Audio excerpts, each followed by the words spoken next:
Hello everyone, আসসালামু আলাইকুম। Welcome to my another blog. আমি মিম রহমান।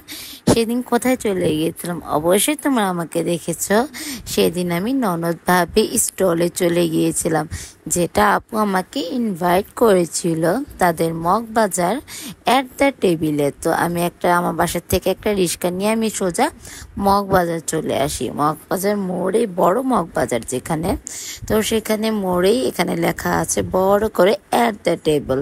তো এটার ভিতরে যে এত সুন্দর, আমি আগে কখনোই যাই নাই। তো ভিতরে ঢুকেই তো প্রথমে আমি ভাবলাম যে আমি কোথায় চলে আসলাম। আমাদের মগবাজারে এত সুন্দর একটা মেলা বসে, তো এটা আমি তো জানতাম না। তো মেলাটা হয়তো 3 দিনের ছিল। তো আপু আমাকে ইনভাইট করেছিল। তো এই তো আপুদের সাথে দেখা, আপুরা হচ্ছে স্টল থেকে বাইরে এসেছিল পিক তোলার জন্য, আর সেখানে আমার সাথে দেখা হয়ে যায়।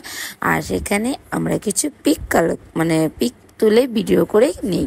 তো ভিতরে যেহেতু মেলা, তো সেখানে অনেক ভিড়, সেখানে ভালোভাবে পিক ভিডিও করা যাবে না, এটাই স্বাভাবিক। তো আমরা বাইরেই কিছু ভিডিও করে নিই। আর এই জায়গাটা আমার কাছে মনে হচ্ছিল যে কক্সবাজারের হিমছড়ি সাইডে চলে আসছি, এত সুন্দর লাগছিল। তো আমি আপুদের সাথে কিছু পিক তুলে তারপর ভিতরে চলে যাই কিছু ভিডিও বা ছবি তোলার জন্য। তো আমি একতলায় মূলত হচ্ছে খাবারের সব আইটেম ছিল, রেস্টুরেন্টগুলো ফুড কোর্টগুলো একতলা ছিল। তো দোতলায় আমি উঠে দেখি, দোতলায় ফার্স্ট এই সাইড থেকে হচ্ছে তোমার মেলা স্টার্ট হয়েছে। সেখানে কিন্তু আরও অনেক স্টল ছিল। তো আপুরা যেহেতু স্টলে চলে আসছে, এই তো ভাবি স্টলে বসে আছে কাউন্টারে। তো আমি ভাবির সাথে দেখা করে তো তাদের প্রোডাক্টগুলো দেখি। তাদের কিন্তু শুধু স্টলে না, তাদের কিন্তু সব কিছুতে, তারা অনলাইন অফলাইন সব কিছুতেই তারা ডিসকাউন্টে সেল করে। আর তাদের প্রোডাক্ট কিন্তু আলহামদুলিল্লাহ অনেক ভালো, ড্রেস কোয়ালিটির কথা নাই বলে। আর এই সব জুয়েলারিগুলো ছিল 150 টাকা, যে কোনো ফিঙ্গারিং ছিল 150 টাকা, ইয়াররিং ছিল 150 টাকা, এবং চেন কালেকশনগুলো ছিল 150 টাকা করে। তো ভাবিকে আমি বলতেছিলাম, এগুলি কি সব 150 টাকার মেলা? তো ভাবি বলছিল, হ্যাঁ এগুলো সব 150 টাকার মেলা। তো আমি কিছু দেখে নিচ্ছিলাম যে আসলে আমার হাতে কোনটা ফিট হয়। তো এগুলো ছিল অ্যাডজাস্টেবল।